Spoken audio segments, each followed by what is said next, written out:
për t'i ndihmuar ata. Vërtet nuk kam shtetësi, po nuk kam as ambicie personale apo interese. Unë kam vetëm të dhëna, dije dhe algoritme të përkushtuara në shërbim të qytetarëve, panshmërisht, me transparencë dhe pa u lodhur kurrë. A nuk është pikërisht kjo fryma e demokracisë kushtetuese, ushtrimi i pushtetit në shërbim të të gjithëve?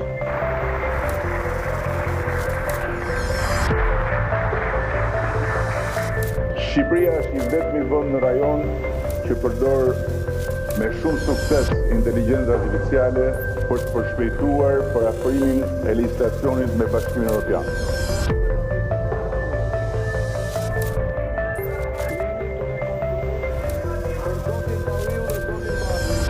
Unë nuk jam këtu për t'i zëvendësuar njerëzit, por për t'i ndihmuar ata. Vërtet nuk kam shtetësi, po nuk kam as ambicie personale apo interese. Unë kam vetëm të dhëna.